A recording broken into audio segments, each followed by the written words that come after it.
အခန်း21လေပွေစပားကိုရိတ်သိမ်းခြင်းဝီလျံမီလာနှင့်သူ၏လက်ထောက်များသည်အသင်းတော်၏စစ်မှန်သောမျှော်လင့်ချက်နှင့်ပို၍နက်နဲသောခရိယန်အတွေ့အကြုံရဖို့လိုအပ်နေသည်ကိုဘာသာရေးဆရာကြီးများပြန်လည်သိရှိလာရန်စ조사ခဲ့ကြပါသည်မပြောင်းလဲသေးသောသူများအားနောင်တရကပြောင်းလဲလာဖို့လဲသူတို့လှုပ်ဆောင်ခဲ့ကြသည်အသင်းအဖွဲ့တစ်ခုတည်းသို့လူများဝင်လာအောင်သူတို့မစ조사ခဲ့ကြပါအဖွဲ့အစည်းအသင်းအဖွဲ့အားလုံးကြားမှာပင်သူတို့လှုပ်ဆောင်ခဲ့ကြသည်အားလုံးအကျိုးရှိဖို့လို့ကျွန်တော်စဉ်းစားခဲ့တယ်ခရိယန်အားလုံးသည်ခရစ်တော်ကြွလာခြင်းဆိုင်ရာအမြင်အပေါ်မှာလက်ခံကြိုးဆိုသည်ဖြစ်စေကျွန်တော်အမြင်နဲ့မတူဘဲဤကြွလာခြင်းဆိုင်ရာယုံကြည်ချက်ကိုကင်ဆယ်ထားသူများအားအချစ်လျော့လာသည်ဖြစ်စေမိတို့ပင်ဖြစ်စေအသင်းခွဲပြီးဖျားရှိခိုးဖို့လိုအပ်မည်ဟုကျွန်တော်မထင်မိခဲ့ပါဘူးကျွန်တော်ဤလှုပ်ဆောင်မှုများကြောင့်ပြောင်းလဲခဲ့ပြီးသူများမှအများစုသည်တည်ရှိနေဆဲအသင်းတော်အသီးသီးနှင့်ပူးပေါင်းပါဝင်ခဲ့ကြပါသည်ဟုမိလာပြောခဲ့သည်သို့စေကမူဘာသာရေးခေါင်းဆောင်များသည်မျှော်လင့်ခြင်းတည်စကားကိုစန့်ကျင်ရန်ဆုံးဖြတ်ခဲ့ကြသည့်အလျောက်၎င်းတို့၏အသင်းသားများသည်ထိုတည်စကားအကြောင်းဟောမိတရားပွဲများသို့တက်ရောက်ခွင့်မပြုယုံသာမက၎င်းတို့၏ဖျားရှိခိုးကြောင်းများတွင်ထိုမျှော်လင့်ခြင်းအကြောင်းကိုပြောခွင့်ပေးမပေးခဲ့ကြချေထိုယုံကြည်သူများသည်မိမိတို့၏အသင်းတော်များကိုချစ်ကြသည်သို့သောငြင်းပယ်ခြင်းခံရသောထိုအနာဂတ်စကားကိုပြန်လည်ဆန်းစစ်ရန်မိမိတို့၌အခွင့်ရှိကြောင်းသိမြင်ကပြန်လည်ဆန်းစစ်ခဲ့ကြသည်ထို့နောက်ဘုရားသခင်ကိုတစ္ဆာဆောင်သိရန်ဆုံးဖြတ်ကအသင်းခွဲခဲ့ကြရသည်1844ခုနှစ်နွေရာသီတွင်ယုံကြည်သူ9000လောက်သည်၎င်းတို့၏အသင်းတော်အသီးသီးမှလမ်းခွဲခဲ့ကြပါသည်အသင်းတော်များစွာတို့တွင်လောကနှင့်တူလာမှုများနှစ်ချီ၍ဖြည်းဖြည်းချင်းတိုးပွားလာရာဝိညာဉ်ရေးပိုင်းတွင်ကျဆင်းလျက်ရှိပါသည်ထိုတိုင်းပြည်ရှိအသင်းတော်အလုံးနီးပါး၌ထင်ရှားသောရောက်ရကျဆင်းမှုတစ်ခုအတွက်အထောက်အထားများကိုထိုနှစ်တွင်တွေ့ရပါသည်ဤအချက်ကိုပုံနှိပ်တိုက်များနှင့်တရားဟောစဉ်မြေနှစ်ခုစလုံးမှာကြဲကြဲပြန့်ပြန့်ထောက်ခံပြောဆိုခဲ့ပါသည်ဖီလီဒေးရီးယားမှဂီဂါဆရာတရားဟောဆရာတဦးဖြစ်သူဆန်စ်ကအခုအချိန်မှာဘာသာရေးနှိုးကြားမှုလုံးဝမရှိဘူးဝိညာဉ်ရေးပြောင်းလဲမှုလည်းလုံးဝမရှိဘူးယုံကြည်သူများဟာကျေးဇူးတော်၌ကြီးထွားမှုမရှိဘူးဝိညာဉ်ကယ်တင်ခြင်းအကြောင်းကိုပြောဆိုဆွေးနွေးဖို့သူ့ထံသို့မြင်သူများလာပြီးမလေ့လာကြဘူးလောကီဘက်ကိုစိတ်ညှို့မှုသည်တိုးပွားနေသည်အသင်းတော်တိုင်းလိုမှာဤကဲ့သို့ဖြစ်နေသည်ဟုရေးသားတင်ပြခဲ့သည်ထိုနှစ်ဖေဖော်ဝါရီလတွင် Overland College မှပါမောက္ခဖင်လေကများသောအားဖြင့်ကျွန်တော်တို့နိုင်ငံမှာတည်ရှိနေတဲ့အသင်းတော်များသည်စာရိတ္တဖြစ်ပြင်ပြောင်းလဲရေးကိစ္စအားလုံးနှိပါကိုလစ်လူရှုလျင်လစ်လူရှုသည်လစ်လူမရှုပါလျင်လည်းဖီလာဆန့်ကျင်နေကြသည်ဝိညာဉ်ရေးဆိုင်ရာကိစ္စများအပေါ်ဥပိ္ပခာပြုခြင်းသည်ကြောက်စရာကောင်းလောက်အောင်ဆိုးရွားနေကြောင်းတနိုင်ငံလုံးရှိဘာသာရေးဆိုင်ရာသတင်းစာများကသက်သေခံထားကြသည်အသင်းသားများသည်လည်းဖက်ရှင်နောက်သို့လိုက်နေကြကပါတီပွဲများကပွဲများပျော်ပွဲရွှင်ပွဲများတွင်မယုံကြည်သူများနှင့်လက်တွဲနေကြသည်အသင်းတော်များကိုခြုံကြည့်လိုက်လျင်လဲဝမ်းနည်းစရာကောင်းလောက်အောင်နှိမ်ချညံ့ဖျင်းနေပါသည်သူတို့သည်ဖျားသခင်နှင့်အလွန်ဝေးသောနေရာသို့သွားနေကြပြီဖြစ်ရာကိုရောရှင်သည်၎င်းတို့ထံမှဆွတ်ခွာတော်မူပြီဖြစ်သည်ဟုပြောဆိုခဲ့ပါသည်အလင်းတော်ကိုလူသားများဆင့်ကျင်ခြင်းဝိညာဉ်ရေးမှောင်မိုက်ကြချပြီးဖျားသခင်ဘက်မှတစ်ဖက်သက်ကျေးဇူးတော်ကိုရုပ်သိမ်းသွားသောကြောင့်ဝိညာဉ်ရေးမှောင်မိုက်ကြသည်မဟုတ်ပဲလူသားများကအလင်းတော်ကိုလက်မခံခဲ့ကြခြင်းကြောင့်ဖြစ်သည်ဖျားကိုမေ့ကလောကီရေးများ၌သာဦးစားပေးနေသည့်ယူဒလူတို့သည်မေရှိယကြွလာခြင်းကိုမသိရှိခဲ့ကြခြင်းသူတို့သည်မယုံကြည်သောစိတ်ဖြင့်ကယ်တင်ရှင်အားညှင်းပယ်ခဲ့ကြသည်ဖျားသခင်သည်ကယ်တင်ခြင်းဆိုင်ရာကောင်းခြင်းမင်္ဂလာများမှာယူဒများကိုပယ်ရှင်းတော်မူခဲ့သည်မဟုတ်ပဲတမန်တရားကိုညှင်းပယ်ခဲ့သောထိုသူများသည်အလင်းအရာ၌အမိုက်အရာ၌အလင်းကိုအလွဲယူခဲ့ကြပါသည်ဟေရှာယခန်းကြီး9အငယ်20ထိုယူဒများသည်ဧဝံဂေလိတရားတော်ကိုညှင်းပယ်ပြီးသည့်နောက်သူတို့နှင့်အတူဘုရားသခင်မရှိတော့ကြောင်းဝန်ခံလျက်ရှေးရိုးကိုးကွယ်မှုစနစ်များကိုဆက်လက်ကျင့်သုံးခဲ့ကြသည်ဒံယေလနာဂတိကျမ်းကမေရှိယကြွလာမည့်အချိန်နှင့်ကိုရောရှင်အသေးခံမိအကြောင်းများကိုမမမယွင်ဓာတ်ရိုက်ဖွင့်ဟညွှန်ပြခဲ့ရာသူတို့စိတ်ထက်ကြပြီးကြွလာမည့်အချိန်ကိုတွက်ချက်ရန်စ조사သူများအားလုံးအပေါ်ကြိမ်တန်တင့်စေမည်ဟုကြေညာခဲ့ပါသည် နောက်ပိုင်းရာစုနှစ်များတွင်ထိုယူဒများသည်ဝိညာဉ်ရေးမျက်စိကွယ်ကစိတ်နှလုံးခိုင်မာလျက်ကယ်တင်ခြင်းဆိုင်ရာမွန်မြတ်သောဖိတ်ခေါ်မှုကိုဂရုမထားကြတော့ချေဧဝံဂေလိတရားတော်ကောင်းချီးမင်္ဂလာများကိုအလေးမထားခဲ့ကြသလိုအလင်းတော်ကိုညှင်းပယ်ခြင်းကြောင့်ဖြစ်ပေါ်လာမည့်အနေရဲ့အကြောင်းသတိပေးစကားများကိုလည်းလစ်လျူရှုခဲ့ကြသည်မိမိကြိုက်နေတဲ့သောအရာနှင့်ဆန့်ကျင်ဖီလာနေသောကြောင့်မိမိလှုပ်ဆောင်တဲ့သောအရာများကိုလှုပ်ဆောင်ရန်ပြက်ကွက်သောသူများသည်နောက်ဆုံး၌အမှားအမှန်ခွဲခြားနိုင်သည့်အစွမ်းများကိုဆုံးရှုံးကြလိမ့်မည်ထိုသူသည်ဖျားသခင်နှင့်တတိတခြားရှိနေလေတော့မည်ဖျားသခင်၏အမှန်တရားကိုမထီမဲ့မြင်ပြုသောအသင်းတော်များသည်အမောင်တဲတွင်ရှိကြလိမ့်မည်ယုံကြည်ခြင်းနှင့်ချစ်ချင်းမေတ္တာများလျော့နေလာကအချင်းချင်းကွဲပြားခြားနားမှုများနှင့်ရင်ဆိုင်ကြရမည်အသင်းသားများသည်လောကီကိစ္စများနောက်ကိုသာလိုက်တော်သဖြင့်နောင်တမရတော့သည်စိတ်နှလုံးခိုင်မာသူအပြစ်သားများဖြစ်လာပါတော့သည်ပထမကောင်းကင်တမန်သတင်းစကားဖျားသခင်၏ယုံကြည်သူသားသမီးများအားဖောက်ပြန်ပျက်စီးတတ်သောဩဇာလွှမ်းမိုးမှုများမှာကင်းကင်းနေကြရန်ဗျာဒိတ်14တွင်ဖော်ပြထားသည့်ပထမကောင်းကင်တမန်သတင်းစကားကတောင်းဆိုပါသည်ကိုရောရှင်ထံသို့မလာနိုင်အောင်ကာယံထားသည့်ဒုစရိုက်အကျင့်များကိုပြင်ပေးမိသတိပေးစကားတစ်ခုကိုထိုသတင်းစကား၌အသင်းတော်သို့ဖျားသခင်မိန့်ဆိုနေပါသည်စိတ်နှလုံးနှိမ့်ချလျက်ရှေ့တော်တွင်ရထရန်ပြင်ဆင်မှုစ조사လျက်ထိုသတင်းစကားကိုလက်ခံခဲ့မည်ဆိုလျှင်ဖျားသခင်၏ဝိညာဉ်တော်သည်၎င်းတို့၌ထင်ရှားခဲ့ပေလိမ့်မည်ယုံကြည်သောသူအပေါင်းတို့စိတ်နှလုံးတညီတညွတ်တည်းရှိခဲ့သောကယ်တင်ခြင်းသို့ရောက်သောသူတို့ကိုနေ့စဉ်မပြတ်ဖျားသခင်အသင်းဝင်စေတော်မူခဲ့သောတမန်တော်ခေတ်တွင်ရရှိခဲ့မှုသည့်စီးလုံးညီညွတ်ခြင်းယုံကြည်ခြင်းနှင့်ချစ်ချင်းမေတ္တာများကိုအသင်းတော်သည်ပြန်လည်ရရှိပေလိမ့်မည်တမန်တော်အခန်းကြီး၄အငယ်30နှင့်အခန်းကြီး2အငယ်49အကယ်၍သာဖျားသခင်၏သားသမီးများသည်နှုတ်ကပတ်တော်မှအလင်းတရားကိုလက်ခံရရှိကြမည်ဆိုလျှင်စိတ်တော်မချမနာတလုံးတဝတည်းဖြစ်လာမည်။သင်တို့ကိုခေါ်တော်မူခြင်းနှင့်ဆက်ဆိုင်သောမျှော်လင့်ခြင်းတပါးတည်းသို့ခေါ်သွင်းတော်မူသည်နှင့်အညီကိုယ်တကိုယ်တည်းဝိညာဉ်တဝိညာဉ်နှင့်ရှိ၏။သခင်တပါးယုံကြည်ခြင်းတပါးဗတ္တိဇံတပါးခတ်သိမ်းသောငါတို့၏အဘဖြစ်သောဖျားသခင်တစုတည်းရှိတော်မူ၏ဟုရှင်ပေါလုဖွင့်ဆိုသည့်အတိုင်းတလုံးတဝတည်းဖြစ်လာကြလိမ့်မည်။အေဖက်အခန်းကြီး၄အငယ်3မှ5မျောလင့်ခြင်းသတင်းစကားကိုလက်ခံလာကြသူများသည်ဂိုင်းကနအသီးသီးမှလာကြသည်ဖြစ်ရာ၎င်းတို့၏ဂိုင်းကနဆိုင်ရာအဟန့်အတားများကိုဖယ်ရှားပစ်ခဲ့ကြသည်ဆန့်ကျင်ဘက်ဖြစ်နေသောယုံကြည်ချက်များကိုချေမှုန်းပစ်ခဲ့ကြသည်ဒုတိယအကြိမ်ကြွလာခြင်းနှင့်ဆိုင်သည့်မှားယွင်းသောအမြင်များကိုလည်းပြုပြင်ခဲ့ကြသည်အမှားများကိုအမှန်သို့ပြင်ဆင်ကာစိတ်နှလုံးညီညွတ်စွာဖြင့်ပျော်ရွှင်စွာမိတ္တဟာယဖွဲ့ခဲ့ကြသည်ချစ်ချင်းမြတ်တာသည်သာ၎င်းတို့အားစိုးမိုးခဲ့ပါသည်ခတ်သိမ်းသောလူအပေါင်းတို့သည်ထိုသတင်းစကားကိုလက်ခံကြလိမ့်မည်ဆိုလျှင်ထိုလူအလုံးတို့သည်အထက်ပါအခြေအနေတွင်သာအသက်ရှင်နေထိုင်ကြရလိမ့်မည်ခရစ်တော်ကြွလာခြင်းနှင့်ဆိုင်သောအရေးအယောင်များကိုကင်းစောင့်များကဲ့သို့ပထမဦးဆုံးတင့်မြင်တင့်သောတရားဟောဆရာများသည်ပရောဖက်ရေးသားချက်နှင့်ခေတ်ကာလ၏နမိတ်လက္ခဏာများကိုလေ့လာရန်ပြတ်ကွက်ခဲ့ကြပါသည်ဖျားသခင်ကိုချစ်သည့်မေတ္တာနှင့်နှုတ်ကပတ်တော်အပေါ်ထားသည့်ယုံကြည်ခြင်းများသည်လျော့နေလာကထိုကြွလာခြင်းသတင်းစကားသည်၎င်းတို့အားမယုံကြည်မှုကိုသာတိုးပွားစေခဲ့ပါသည်မင်းများဖာရိရှဲများတို့တွင်သူကိုယုံကြည်သောသူတစုံတစ်ယောက်မျှရှိသလောဟုရှေးခေတ်ပုဂ္ဂိုလ်များကခရစ်တော်အပေါ်တန်တရားရှိခဲ့ကြသလို၎င်းတို့သည်လည်းနှုတ်ကပတ်တော်၏တသက်ခံချက်အပေါ်မေးခွန်းထုတ်နေကြပါသည်အနာဂတ်စကားများကိုသစိတ်ခတ်ထားသည်ဖြစ်ရာမိသူမျှနားမလည်နိုင်ပါဟုတွင်တင်လျက်လူအများအားအနာဂတ်ကျမ်းများကိုလေ့လာဖို့အားမပေးခဲ့ကြချေ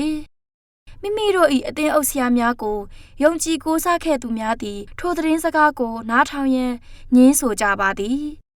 တချို့မှမူတမန်တရားကိုသဘောပေါက်နားလည်ပါတော့လဲအသင်းတော်မှထုတ်ပြမည်ဆိုသဖြင့်ပွင့်ပွင့်လင်းလင်းလက်မခံရကြပေယောဟန်အခန်းကြီး9အငယ်20နှင့်မြည်၍မြည်များလောက်သောအသင်းသားများသည်ခရစ်တော်ထက်လောကကိုချစ်ခင်တွေ့တာနေကြကြောင်းစံသက်ရန်ဖျားရှင်သည်ထိုသတင်းစကားကိုပေးတော်မူပါသည်လောကဆင်ခြင်းယုံကြည်ခြင်းဖောက်ပြန်ခြင်းနှင့်ဝိညာဉ်ရေးတည်ခြင်း စသည့်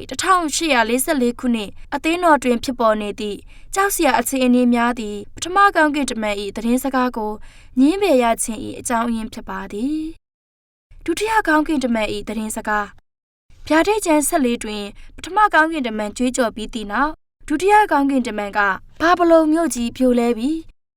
မိမိမတရားသောမိထုံ၏အစိတ်အတောက်ဒီဟုသောစပြည့်ရီကိုလူမျိုးအပေါင်းတို့အားတိုက်လေပြီးသောဘာဗလုန်မြို့ကြီးပြိုလဲပြီဟုဆက်တိုက်ကြွေးကြော်ခဲ့ပါသည်ဗျာဒိတ်ကျမ်းအခန်းကြီး14အငယ်8ဘာဗလုန်၏အနက်ကရှုပ်ထွေးခြင်းဖြစ်သည်တမန်ကျမ်းစာတွင်ဘာဗလုန်ဟုသောအသုံးအနှုန်းကိုမှားယွင်းလန်လွဲသောဘာသာအယူဝါဒများအတွက်လည်းသုံးပါသည်ဗျာဒိတ်ကျမ်းအခန်းကြီး19တွင်ဘာဗလုန်ဆိုသည့်စကားရပ်သည်အမျိုးသမီးတဦးကိုစားပြုထားပါသည်တမန်ကျမ်းစာတွင်အမျိုးသမီးကိုအသင်းတော်၏အထိန်အမှတ်တစ်ခုအဖြစ်လည်းအသုံးပြုပါသည်တီလနှင့်ပြည့်စုံသောမိန်းမသည်စင်ကြယ်သောအသင်းတော်ကိုပုံဆောင်၍စိုးညစ်သောမိန်းမမှာမှားယွင်းသောအသင်းတော်ကိုပုံဆောင်ထားပါသည်တမန်ကျမ်းစာတွင်ခရစ်တော်နှင့်ကိုရော၏အသင်းတော်အကြားဆက်နွယ်မှုကိုမင်္ဂလာဆောင်ခြင်းနှင့်ပုံဆောင်ပါသည်ငါသည်ကိုအဖို့တင့်ကိုအစဉ်အမြဲသိမ်းယူမည်ဖြောင့်မတ်ခြင်းနှင့်အညီကိုအဖို့တင့်ကိုသိမ်းယူမည်ငါသည်တင်တို့ကိုတီလနှင့်ပြည့်စုံသောသူတို့သမီးကညာကဲ့သို့ခရစ်တော်အားဆက်အံ့သောငါတင်တို့ကိုလင်တူးနှင့်ထိမ်းများဆောင်နှင်းပြီးဖြစ်သည်ဟောရှိအခန်းကြီးနှင့်အငယ်19နှစ်ကောအခန်းကြီး17အငယ်2ဝိညာဉ်ရေးဆိုင်ရာနောက်မီလင်းခြင်း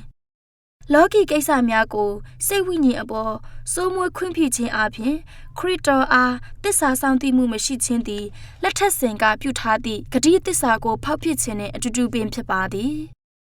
သခင်ဖျားထံမှဣသေလများစွန့်ခွာသွားသည့်အဖြစ်ကိုဤပုံဆောင်မှုအပြင်တင်ပြထားပါသည်အိုဣသေလအမျိုးမယားသည်မိမိခင်ပွန်း၌တစ္ဆာဖျက်တဲ့ကဲ့သို့အကယ်စင်စစ်သင်တို့သည်ငါ၌တစ္ဆာဖျက်ကြပြီကိုမဆိုင်သောယောက်ျားကိုလင်ဤကိုစားလက်ခံ၍မြောက်မထားသောမိန်းမနှင့်တူ၏ယေရမိအခန်းကြီး3အငယ်20ယေစကြည်လအခန်းကြီး16အငယ်30ရှင်ယာကုပ်ကလည်းမတရားသောမိထုံ၌မိဝဲသောယောက်ျားမိန်းမလောကီမိတ္တဟာယသည်ဖျားသခင်နှင့်ဆန့်ကျင်ဘက်ဖြစ်သည်ကိုမသိကြသလောဤလောကနှင့်မိတ္တဟာယဖွဲ့လိုသောသူသည်ဖျားသခင်နှင့်ဆန့်ကျင်ဘက်ဖြစ်သည်ကိုမသိကြသလောဤလောကနှင့်မိတ္တဟာယဖွဲ့လိုသောသူသည်ဖျားသခင်၏ရန်သူဖြစ်၏ဟုမိန့်ဆိုပါသည်ယာကုပ်အခန်းကြီး4အငယ်4ထိုမိန်းမသည်အဝတ်မောင်းကိုဝတ်လျက်ရွှေတစားကြောက်မြတ်တစားပလဲတစားကိုဆင်းလျက်ရှိ၏ဆက်ဆုပ်ရွံရှာပွဲသောအရာနှင့်၎င်းမိမိမတရားသောမိထုံ၏ညစ်ညူးခြင်းနှင့်၎င်းပြည့်သောရွှေဖလားကိုကင်လျက်ရှိ၏နှစ်ဖူး၌အခရာတင်သောဘွဲ့မူကားနှဲ့နှဲသောအရာဘာဗလုန်မြို့ကြီးပြည့်တစားတို့၏အမိထိုမိန်းမသည်တန့်ရှင်းသူတို့၏အသွေးယေရှု၏တသက်ခံတို့၏အသွေးနှင့်ရစ်မှုသည်ကိုငါမြင်၏ဘာဗလုန်သည်လောကီရှင်ဘုရင်တို့ကိုအုပ်ဆိုးသောမြို့ကြီးဖြစ်သည်ဗျာဒိတ်ကျမ်းအခန်းကြီး19အငယ်4မှ6 18ခရစ်ယာန်နိုင်ငံများမှဘုရင်များအပေါ်နှစ်ပေါင်းများစွာဆိုးမှုထားသည့်တကိုးမှာယောမပင်ဖြစ်သည်နီမောင်းသောအယောင်ရွှေကြောက်မြတ်များနှင့်ပလဲရတနာများသည်မာနထောင်လွှားသောယောမကမျက်နှိုးသည့်ကြီးကျယ်ခမ်းနားမှုဖြစ်သည်တန့်ရှင်းသူများ၏အသွေးနှင့်ရစ်မှုသည်ဟုဆိုရာတွင်ခရစ်တော်၏နောက်လိုက်များကိုရက်ဆက်စွာတပ်ဖြတ်ခဲ့သည့်ထိုအသင်းတော်မှတပါအခြားမည်သည့်တကူအာနာကများမဖြစ်နိုင်ပါချေလောကီရှင်ဘုရင်များနှင့်မမှန်ကန်သောနည်းအားဖြင့်ဆက်နွယ်နေကြောင်းကိုလည်းဘာဗလုန်အားဆွဆွဲထားပါသည်ယူဒအသင်းတော်သည်သခင်ဖျား၌တစ္ဆာဖြက်ကတပါအမျိုးသားများနှင့်မိတ္တဟာယဖွဲ့ခဲ့သဖြင့်ပြည်တစားဖြစ်လာခဲ့ပါသည်လောကီရှင်ဘုရင်တို့၏ထောက်ခံမှုကိုရရန်စူးစမ်းနေသောယောမသည်လည်းထိုကဲ့သို့သောအဖြစ်နှင့်ရင်ဆိုင်ရပေမည်ဘာဗလုန်သည်ပြည်တစားတို့၏မိခင်ဖြစ်သည်သူမ၏သမီးများမှာသူမ၏ယုံကြည်ချက်များကိုဆွဲလန်း၍လောကနှင့်မိတ္တဟာယပြုရန်တမန်တရားကိုနင်းချေသည့်သူမ၏နမူနာပုံစံကိုလိုက်ရှောက်နေသောအသင်းတော်များဖြစ်သည်ဘာဗလုန်မြို့ကြီးကြဆုံးပြီဆိုသည့်အတုံးအနှုံးမှာတစ်ချိန်ကဖြူစင်ချင်းရှိသောဘာသာရေးအဖွဲ့အစည်းများ၏ဖောက်ပြန်ပျက်စီးလာခြင်းကိုဆိုလိုခြင်းဖြစ်ပါသည်ဤသတင်းစကား၏နောက်မှာတရားစီရင်ရေးဆိုင်ရာသတိပေးစကားဆက်တိုက်ပါလာသည့်အတွက်ဤသတင်းစကားသည်နောက်ဆုံးသောနေ့ရက်များတွင်ပေးအပ်သောသတိပေးစကားများဖြစ်ရမည်ထို့ကြောင့်ဘာဗလုန်ဆိုသည့်အတုံးအနှုံးသည်ကက်သလိတ်အသင်းတော်တစ်ခုတည်းကိုသာရည်ညွှန်းနေသည်မဟုတ်နိုင်ပါ အကြောင်းမှာထိုအသင်းတော်ကြဆုံးသွားသည်မှာရာစုနှစ်များစွာကြာခဲ့ချေပြီ၎င်းပြင်လူများကိုဘာဗလုန်ထဲကထွက်လာရန်ခေါ်နေပါသည်ဤကျမ်းချက်အရဘုရားသခင်၏လူများစွာတို့သည်ဘာဗလုန်ထဲတွင်ရှိနေဆဲဖြစ်လိမ့်မည်ခရစ်တော်၏နောက်လိုက်အများစုကိုမိသည့်ဘာသာရေးအဖွဲ့အစည်းထဲတွင်ယခုတွေ့နိုင်မည်နီပရိုတက်စတန့်ယုံကြည်ခြင်းကိုလက်ခံထားသည့်အသင်းတော်များတွင်တွေ့နိုင်မည်မဟုတ်ပါလားဤအသင်းတော်များပေါ်ထွန်းလာသည့်အချိန်၌၎င်းတို့သည်တမန်တရားအတွက်မမတ်ရပ်တည်ခဲ့ကြရာဖျားသခင်၏ကောင်းကြီးမင်္ဂလာများသည်၎င်းတို့နှင့်အတူရှိခဲ့သည်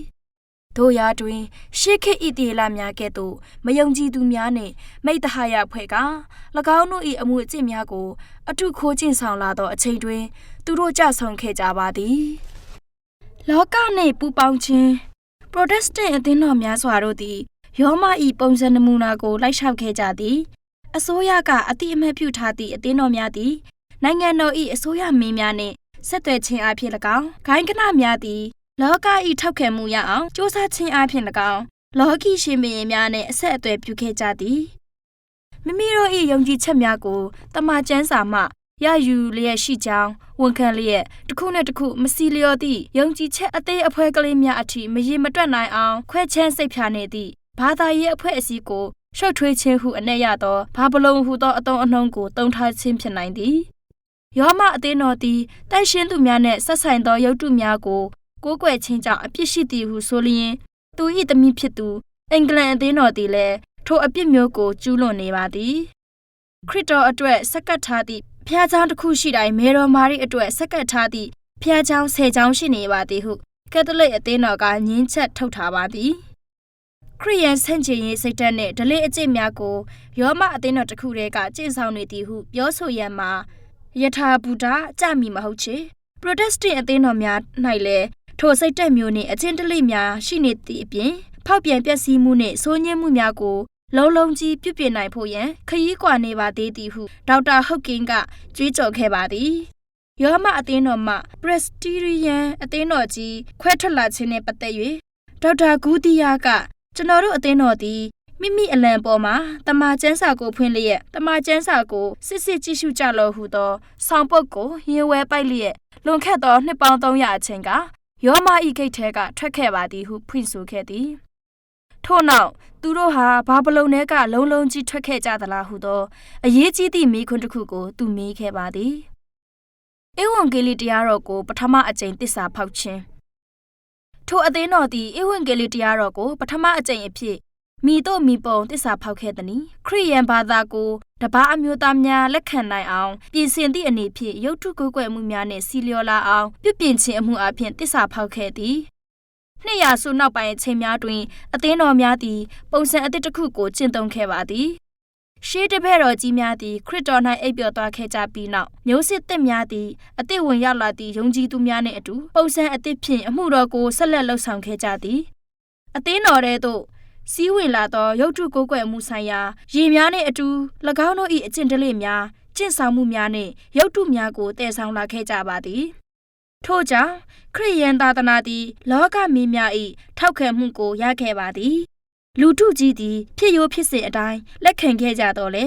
များစွာသောထိုပြောင်းလဲသူများသည်ရုပ်ထုများကိုတိတ်တဆိတ်ကိုးကွယ်နေကြဆဲဖြစ်ပါသည်ပရိုတက်စတန့်ဟုမိမိကိုယ်ကိုမှဲ့ခေါ်နေကြသည့်အသင်းတော်တိုင်းလိုသည်ထိုကဲ့သို့ဖြစ်နေခဲ့ကြသည်မဟုတ်ပါလား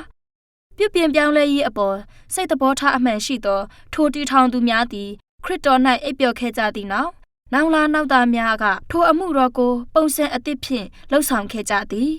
မိမိတို့၏ဘိုးဘေးများကြိုတင်တွေ့ရှိခဲ့သည့်အမှန်တရားများကိုမျက်စိစုံပိတ်ပြီးညှင်းဆန်လျက်ပြုပြင်ပြောင်းလဲရေးသမားကြီးများ၏သားမြေးများသည်လောကအလိုကိုမလိုက်ခြင်းကိုယ်အလိုကိုမလိုက်ခြင်းဆိုင်ရာနမူနာပုံစံများကိုကြော်ခိုင်းခဲ့ကြပါသည်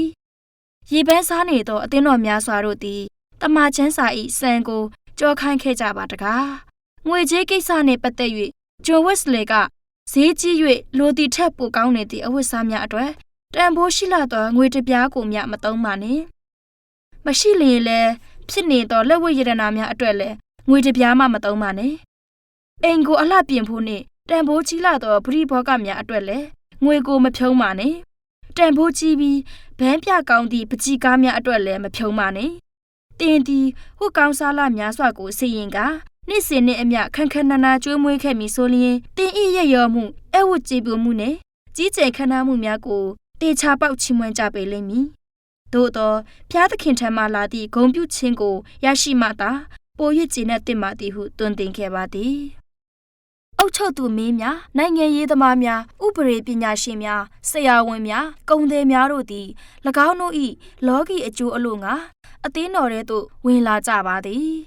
ထိုဘာသာရေးအဖွဲ့အစည်းများသည်နှစ်ချင်းခက်လာသည့်ထိုအထင်ကရပုဂ္ဂိုလ်များ၏စီးစိမ်များဖြင့်ပံ့ပိုးကူညီမှုကြောင့်ပို၍ရည်ပန်းစားလာပါသည်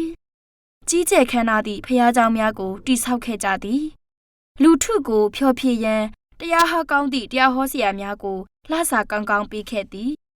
သူ၏တရားဟောချက်များသည်အများကိုအကြိုက်တွေ့စေမည့်နဝင်ချိုသည့်တရားဟောချက်များဖြစ်ရပါမည်ဤနည်းအားဖြင့်ခင်မီသောဒုစရိုက်များကိုဖျားဝတ်၌မွေလျော်သည့်ဟန်ဆောင်မှုအောက်တွင်ဖုံးကွယ်ထားခဲ့သည်ယုံကြည်သူနှင့်မယုံကြည်သူအကြားခွဲခြားထားသည့်လိုင်းကလေးသည်မဲမိန်သွားလိုက်သည်မှာရေးရေးကလေးသာမြင်ရပါတော့သည်နှစ်ဖက်စလုံးတွင်ရှိနေသောဆက်ရထက်သန်သူများသည်ပြုမှုလှုပ်ဆောင်မှုခြားနာချက်များကိုရှင်းထုတ်ပြရန်စ조사နေကြသည်ဟု New York Independent တွင်ဖော်ပြခဲ့သည်လောကတာယာမှုကိုရှာဖွေနေသည့်ဤဒီလိုင်းတန်ကြောင့်ခရစ်တော်အတွက်အနာခံရန်စိတ်သက်များသည်လုံးလုံးကွယ်ပြောက်လူမတက်ဖြစ်နေပါသည်ရန်ပုံငွေလိုလျင်ထဲ့ဝင်ဖို့မိသူကိုမြခေါ်စရာမလိုပါဘူးလုံးဝမလိုပါဘူးဈေးရောင်းပွဲတော်ကလေးကျင်းပလိုက်တရုတ်ဖော်ပြဆက်တူကလေးတစ်ခုပြလိုက်သို့မဟုတ်ရှေးဟောင်းညဆာစားပွဲတစ်ခုလေးကျင်းပလိုက်လူတွေရဲ့စိတ်ကိုညှူးချသွားစေမိတစ်ခုခုကိုစီစဉ်ပေးလိုက်ရင်ရန်ပုံငွေရနိုင်တယ်ဟုလည်းဖော်ပြထားပါသည်ရောဘတ်အက်တကင်းသည်အင်္ဂလန်ပြည်၏ဝိညာဉ်ရေးကြဆင်ခြင်းတရုတ်ဖော်သည့်ရုပ်ပုံတစ်ခုကိုရေးဆွဲခဲ့ပါသည်အယူဝါဒဖောက်ပြန်ခြင်းဆိုသည့်စကားလုံးများကိုဖျားเจ้าတိုင်း၏ရှေ့တွင်ရေးသားစိုက်ထူထားသည်ဒါကိုသူတို့သိပြီးသဘောပေါက်ရင်သူတို့မှမျှော်လင့်ချက်ရှိသေးတယ်ဒါပေမဲ့သူတို့ကငါတို့ဟာချမ်းသာတယ်ဥစ္စာပစ္စည်းတွေတိုးပွားနေတယ်ဘာမှမလိုဘူးဟုအော်နေကြပါတကားဘာဘလုံးအဆွဆွဲခံရသောအပြစ်ကြီးတစ်ခုမှာမိမိမတရားသောမေထုံဤအစိတ်အတောက်ဒီဟုသောစပြည့်ရည်စိတ်ကိုလူမျိုးအပေါင်းတို့အားတိုက်သည့်အပြစ်ဖြစ်သည်ထိုခွက်ဖလားသည်လောကနှင့်မိတ်ဖွဲ့သဖြင့်သူမရရှိခဲ့သည့်မှားယွင်းသောယုံကြည်ချက်များကိုပုံဆောင်ပါသည်တမန်ကျမ်းစာ၏ရှင်းလင်းသောဖွင့်ဆိုချက်များနှင့်ဆန့်ကျင်သည့်ယုံကြည်ချက်များကိုတွင်တင်ခြင်းဖြင့်သူမကကဘာကြီးအားဖောက်ပြန်ပျက်စီးသောဩဇာလွှမ်းမိုးမှုတစ်ခုကိုတပြန်ဖြစ်စေပါသည်လူထုကြီးသည်ဘာဘလုံ၏စပြည့်ရည်ဖြင့်မရစ်မှုခဲ့ဘူးဆိုလျင်နှုတ်ကပတ်တော်မှရှင်းလင်းသောအမှန်တရားကိုသဘောပေါက်ကပြန်လည်လာခဲ့ကြလိမ့်မည်တို့ရာတွင်မိသည့်အရာကိုယုံကြည်ရမည်ကိုဝေခွဲခြင်းကမတက်နိုင်လောက်အောင်ဘာသာရေးဆိုင်ရာယုံကြည်ချက်များသည်ရှုပ်ထွေးနေပါသည်။နောင်တမရခြင်းအပြစ်သည်တတ်တော်တကားဝတွင်စုပုံနေပါသည်။ဒုတိယကောင်းကင်တမန်၏တရင်စကားသည်1844ခုနှစ်တွင်လုံးလုံးပြည့်စုံခြင်းသို့မရောက်ခဲ့သေးပါ။မျှော်လင့်ခြင်းတရင်အလင်းတရားများကိုငြင်းပယ်ခဲ့ကြသဖြင့်အသင်းတော်များသည်ကိုကျင့်တရားများဖောက်ပြန်ပျက်စီးခဲ့သည်မှာမှန်တော်လဲကြဆုံခြင်းသည်အဆုံးတိုင်မရောက်သေးပါအထူးသတင်းစကားကိုလက်ခံရန်ဆက်၍ညင်းပယ်လေဆက်၍နှိမ့်ချသွားလေဖြစ်နေပါသည်တို့ရာတွင်မိမိမတရားသောမေထုံဤအစိတ်အတောက်ကြီးဟုသောစပြည့်ရည်စစ်ကိုလူမျိုးအပေါင်းတို့ကိုတိုက်သောကြောင့်ဘာဘလုံမြို့ကြီးပြိုလဲသွားပြီဟုတော့မပြောနိုင်သေးပါချေပရိုတက်စတန့်အသင်းတော်များပင်ဒုတိယကောင်းကင်တမန်ဤသတင်းစကားကိုညင်းပယ်သည့်အထက်တွင်ပါဝင်နေပါသည်တို့ရာတွင်အယူဝါဒဖောက်ပြန်မှုမှာအဆုံးတိုင်သို့မရောက်ရှိသေးပါခရစ်တော်ကြွလာခြင်းမတိုင်မီတွင်စာတန်သည်ပြုပြင်သောအဖြစ်မှုသားနှင့်ဆက်ဆိုင်သောထူးဆန်းသောတကူနမိတ်လက္ခဏာအံ့ဖွယ်သောအမှုအမျိုးမျိုးနှင့်၎င်းပျက်စီးခြင်းသို့ရောက်သောသူတို့တွင်မတရားသောလှည့်ဖျားခြင်းအမျိုးမျိုးနှင့်၎င်းလာလိမ့်မည်ကယ်တင်ခြင်းသို့ရောက်အံ့သောငါတမန်တရား၌မွေလျော်သောစိတ်ကိုမခံယူသူများသည်မှုသားစကားကိုယုံစိမ့်သောငါမိစ္ဆာဒိဋ္ဌိပြုပြင်အားထုတ်ခြင်းအခွင့်ကိုသူတို့၌ဘုရားသခင်လွှတ်တော်မူလိမ့်မည်နှစ်သက်အခန်းကြီးနှင့်အငယ်9မှ17အသင်းတော်သည်လောကနှင့်မပေါင်းစပ်မီဘာဘလုံဤပြိုလဲမှုသည်ဆုံးခန်းတိုင်သို့မရောက်သေးခြင်းပြောင်းလဲမှုများမှာတိုးတက်လျက်ရှိပြီးဗျာဒိတ်14အငယ်8တွင်ဖွင့်ဆိုထားချက်ဤလုံးလုံးပြည့်စုံမှုမှာအနာဂတ်တွင်ရှိနေဆဲဖြစ်သည် ဘာဗလုန်ဟုခေါ်သည့်အသင်းတော်များတွင်ဝိညာဉ်ရေးမှောင်မိုက်ကြနေသောညလဲခရစ်တော်၏နောက်လိုက်အစစ်အမှန်များစွာတို့ကိုထိုလူအုပ်တဲတွင်တွေ့နိုင်ဆဲဖြစ်သည်လူများစွာတို့သည်ဤခေတ်ဤအခါအတွက်အရေးကြီးသည့်အမှန်တရားများကိုတခါမျှမတွေ့ဖူးကြချေပို၍ရှင်းလင်းပြတ်သားသောအလင်းတရားကိုတောင်းတသောသူတို့မှလည်းမနှဲလာချေထိုသူတို့သည်၎င်းတို့နှင့်ဆက်နွယ်နေသောဖျားเจ้าများမှာရှိသည့်ခရစ်တော်၏ရုပ်တုများကိုအချီးနှီးမျှော်ကြည့်နေကြပါသည်ဖျားသခင်၏သားသမီးများကိုဘာဗလုန်ထဲမှခေါ်ထုတ်သွားမည့်အချိန်ကိုဗျာဒိတ်18တွင်ဖော်ပြထားပါသည်ကဘာသို့ပေးသောသတင်းစကားများတွင်နောက်ဆုံးဖြစ်သောထိုသတင်းစကားသည်၎င်း၏အမှုတော်ကိုအဆုံးသတ်ပြီးမြောက်စေလိမ့်မည်စိတ်နှလုံးဖွင့်ထားသူများအပေါ်သို့ထိုသမတရားအလင်းသည်ကြာရောက်ကဘာဗလုန်ထဲတွင်ရှိနေဆဲဖြစ်သောကိုရော၏သားသမီးများသည်